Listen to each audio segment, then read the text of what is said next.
3 أحاديث مختارة من أقوال وأفعال النبي صلى الله عليه وسلم في رمضان تشير إلى أن الإسلام يربي المسلم على الرقي، وأن الشريعة الإسلامية قد جاءت لتهذيب نفوس العباد وليس لتعذيبهم أو إيقاعهم في حرج أو ضيق، فهي شريعة سمحة جميلة تراعي المشاعر والأحاسيس. سنتحدث وفقا للتسلسل الزمني لليوم الرمضاني، يعني سنبدأ من الإفطار ومرورا بنهار رمضان، وسنبدأ من السحور مرورا بنهار رمضان، ثم ننتهي بالإفطار إن شاء الله.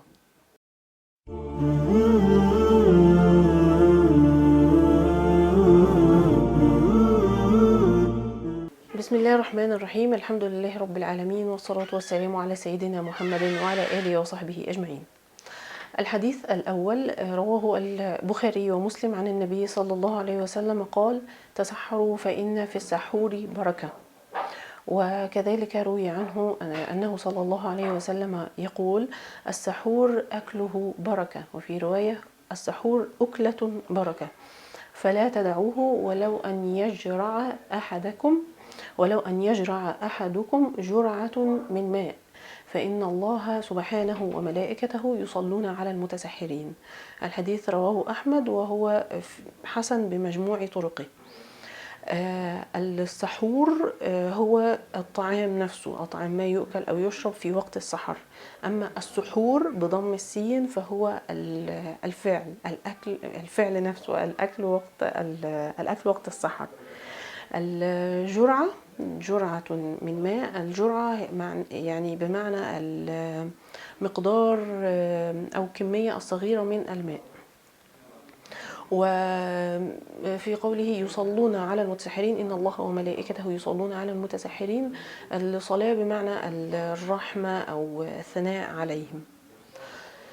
في هذا الحديث أكلة السحر نتقوى بها على الصيام وعلى العبادة، رغم أنها يعني تناول الطعام من الغرائز الطبيعية، وهي شهوة من شهوات الجسد، شهوة البطن من شهوات الجسد، إلا أن المولى جل وعلا أمرنا بها مراعاة لهذه الفطرة وحفاظا على الجسد، فكأنه سبحانه يخبرنا بأنه لا حرج علينا من تلك الفطرة، وبأنه لا داعي للحياء من الشعور بالجوع أو الحاجة إلى الأكل، حتى إن النبي صلى الله عليه وسلم يتعوذ من الجوع بلا حرج وبلا غضاضة، يتعوذ من الجوع فإنه بئس الضجيع.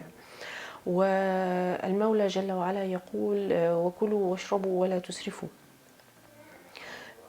والأمر ليس ذلك فحسب، بل إنه سبحانه وملائكته يصلون على المتسحرين ويبارك في السحور. وهناك أمر آخر، أن في السحور مخالفة لأهل الكتاب، لليهود والنصارى.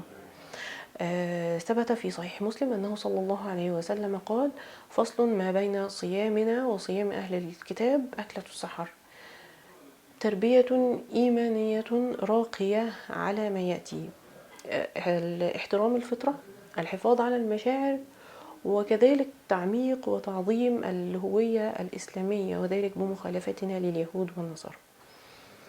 الحديث الثاني ما روته السيدة عائشة رضي الله عنها أن النبي صلى الله عليه وسلم كان يقبل وهو صائم، وكان أملككم لإربه. الحديث لأربه أو لإربه. الحديث رواه البخاري ومسلم.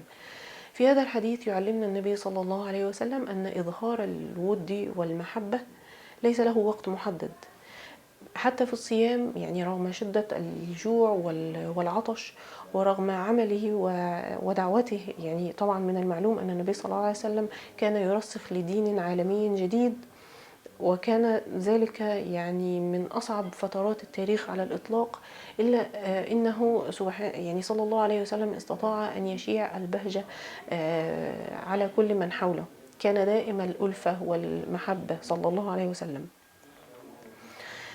في الحقيقة إن كثيرا من المشكلات الزوجية في الوقت الحاضر سببها فقدان أو انعدام المشاعر، مشاعر الود والرحمة، حلت محلها أخلاق فاسدة كالأنانية والتكبر والأثرة وانشغال كل من الزوجين عن الآخر. هذا الحديث تربية إيمانية راقية على أن هموم الدنيا من العمل والسعي للحصول على المال وغير ذلك، بل وحتى هموم الآخرة أيضا، إعمار الأرض والدعوة إلى الله تعالى، كل ذلك لا يتعارض أبدا مع المحبة والإناث، ولا مع صناعة البهجة والربيع في البيت وعلى كل من حولنا، على كل الأسرة. الحديث الثالث رواه البخاري عن النبي صلى الله عليه وسلم أنه قال: لا يزال الناس بخير ما عجلوا الفطر. وروى الترمذي أيضا عن النبي صلى الله عليه وسلم قال الله تعالى: إن أحب عبادي إلي أعجلهم إفطارا. هنا أيضا مرة أخرى ينبه على أنه لا ينبغي إهمال الغرائز والفطرة، لأنها من خلق الله تعالى، وهو سبحانه خلقنا وهو أعلم بالخير لنا. كلما عجل الناس الفطر كان ذلك خيرا لهم. ويقول تعالى في الحديث القدسي أن أعجل الناس إفطارا هو أحب عباد الله إلى الله. أيضا هي تربية راقية على وجوب الحفاظ على المشاعر، وأنه كذلك من طاعة المولى جل وعلا. خلاصة هذه الأحاديث الثلاثة تعلمنا ما يأتي: أولا أن التوازن في كل أمور الحياة ليس أمرا اختياريا، بل هو فرض على كل المسلمين في كل وقت. يعني المسلم لا ينبغي أن يعيش لنفسه فقط، وتجد أحدهم يعني يسعى للعمل والحصول على المال، مهملا بقية الجوانب الأخرى في الحياة من العبادة ورعاية الأسرة والحفاظ على الصحة وغير ذلك. فقدان التوازن وهذا الخلل لسبب كثير من المشكلات، ويؤدي كنتيجة حتمية إلى يعني عدم الرضا.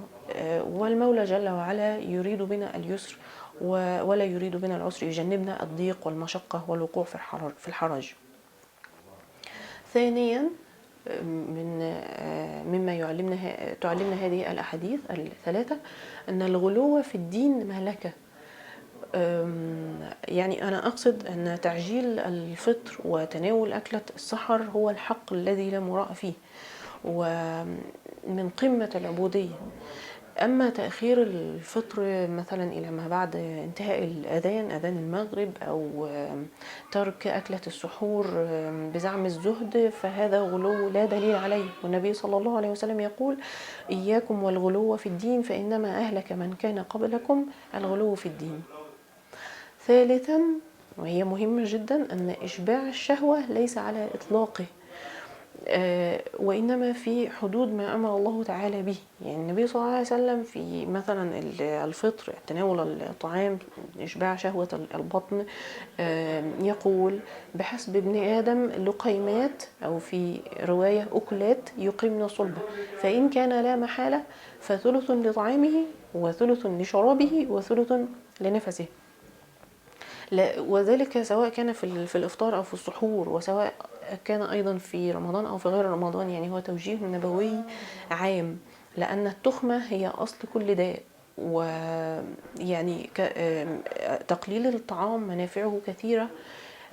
حتى النبي صلى الله عليه وسلم يقول أيضا: ما ملأ آدمي وعاء شرا من بطن.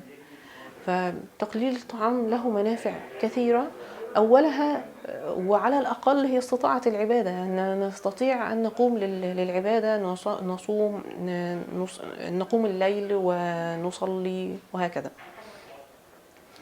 كذلك أيضا من ناحية إشباع الشهوة وأنها ليس على إطلاقها، أقول إن هناك وسائل عديدة لإظهار المودة والمحبة وإشاعة المحبة، سوى التقبيل لمن لا يستطيع أن يملك إربة، كالكلام الحسن والمعاملة الطيبة. رابعا أن الاستمتاع بالطيبات صورة من صور سماحة الإسلام ويسر الشريعة الإسلامية. نسأل الله تعالى القصد في الفقر والغنى، وأن يسلمنا لرمضان ويسلم رمضان لنا، وأن يتسلمه منا متقبلا، آمين يا رب العالمين.